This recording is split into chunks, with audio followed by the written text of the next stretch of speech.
Ini adalah sekumpulan mayat warga yang tewas karena meniskon umur mereka. Karena mengakhiri hidup adalah perbuatan dosa, warga desa tak mau menguburkannya. Agnes tak merasa takut meskipun ia melewati tumpukan mayat itu. Dan seperti biasanya, Agnes kembali bekerja membantu ibu mertuanya. Namun tiba-tiba Agnes datang bulan. Ia melihat oli mulai menetes dari celananya. Agnes langsung ke sungai. Ia melepas kolornya dan mencuci oli segar yang menempel di celana tersebut. Buru langsung bergosip saat melihat Agnes datang bulan. Padahal Agnes baru menikah. Hingga saat siang, Agnes kembali membagikan sepotong roti untuk Buru. Dan ia kembali bertemu Camilla. Camilla yang hamil meminta 2 potong roti pada Agnes. Namun ibu mertua Agnes yang pelit marah pada Camilla. Bahkan ibu mertua Agnes mengusir Camilla dari hadapannya. Sambil mengomel, ibu mertua meminta Agnes menjauhi Camilla karena Camilla hamil di luar nikah. Mendengar hal itu, Agnes sangat kaget. Apalagi ia sangat ingin hamil seperti Camilla. Saat di rumah, ibu mertua marah pada Wop suami Agnes. Ia marah karena Wop telah menikahi Agnes yang merupakan wanita mandul. Namun tanpa mereka duga, Agnes mendengar percakapan ibu mertua dan suaminya itu.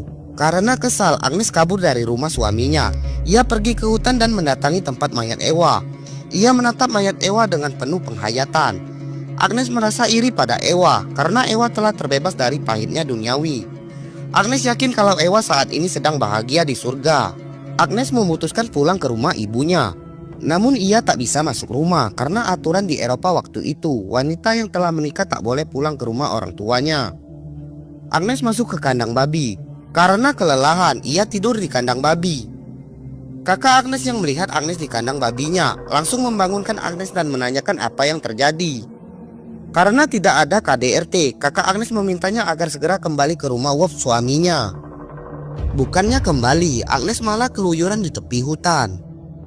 Wop suami Agnes pun datang menjemputnya karena Wop telah diberitahu kakak Agnes bahwa Agnes tak mau pulang. Agnes tak mau pulang ke rumah Wop. Ia tak sanggup bertemu ibu mertuanya, namun Wop memaksa Agnes pulang.